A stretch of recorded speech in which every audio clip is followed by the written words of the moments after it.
নেত্রকোনায় medical college বন্ধের প্রতিবাদে মানববন্ধন করেছে নেত্রকোনা সর্বস্তরের জনগণ, শিক্ষক, শিক্ষার্থীরা।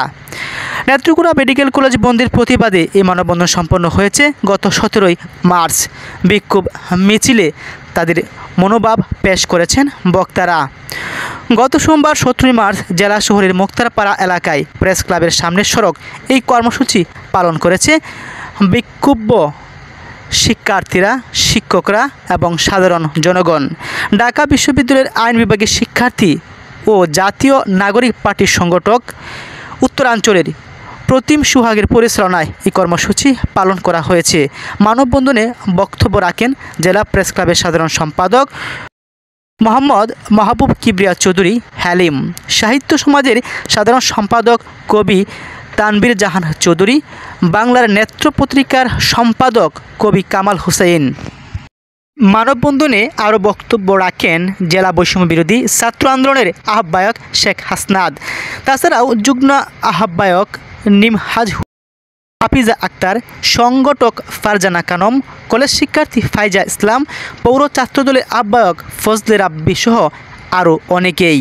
মানববন্ধনে বক্তারা বলেন, 2019 সালের 50 জন শিক্ষার্থী নিয়ে এই নেত্রকোনা মেডিকেল কলেজ যাত্রা শুরু করে বর্তমানে শিক্ষার্থীর সংখ্যা প্রায় 379 জন, কিন্তু এখনও মেডিকেল কলেজের নিজস্ব ক্যাম্পাসের জায়গায় নির্ধারণ করা হয়নি।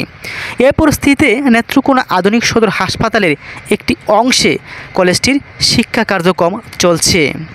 নতুন মেডিকেল কলেজ বলে আবাসন, শ্রেণীকক্ষ, গবেষণাগার সংকটের মতো বিষয়গুলো শিক্ষার্থীরা মেনে নিয়েই পড়াশোনা চালিয়ে যাচ্ছে। তবে যে সংকট তাদের মধ্যে হতাশা তৈরি করেছে তা হচ্ছে বিষয়ভিত্তিক শিক্ষক না থাকায় এবং ক্লিনিক্যাল যেমন হাতে কলমে শিক্ষার ঘাটতি। ইতিমধ্যে অন্তর্বর্তী সরকার নেত্রকোনা মেডিকেল কলেজ সহ দেশের 6টি মেডিকেল কলেজ বাতিলের সিদ্ধান্ত নিয়েছে বলে গুঞ্জন উঠেছে। এর প্রতিবাদে গত সোমবার নেত্রকোনাবাসীর ব্যানারে মানববন্ধন এবং বিক্ষোভ সমাবেশ অনুষ্ঠিত হয়েছে। তাতে অংশগ্রহণ করেন নেত্রকোনার সর্বস্তরের মানুষ, শিক্ষক এবং শিক্ষার্থীরা। তাছাড়াও এই মেডিকেল কলেজটি পুনঃস্থাপন হলে নেত্রকোনা আশেপাশে আটপাড়া, কেন্দুয়া, মদন হাওয়ার এলাকার মানুষের স্বস্তি ফিরে আসবে। তাদেরকে কষ্ট করে আর ময়মনসিংহ যে পড়াশোনা করতে হবে না। আর্থিকভাবে অসচ্ছল পরিবারে ছেলেমেয়েরাও নেত্রকোনা মেডিকেল কলেজে পড়ার সুযোগ পাবে। তাতে করে বাড়বে এমবিবিএসের সংখ্যা। যেখানে 50 জন শিক্ষার্থী নিয়ে শুরু হয়েছিল, এখন 379 জন ক্রমে ক্রমে বৃদ্ধি পাবে। সেখানে পুনঃস্থাপন প্রয়োজন, সেখানে বাতিলের সিদ্ধান্ত তারা মেনে নিতে পারছে না। তিলে তিলে গড়া নেত্রকোনা মেডিকেল কলেজ চায় পুনঃস্থাপন।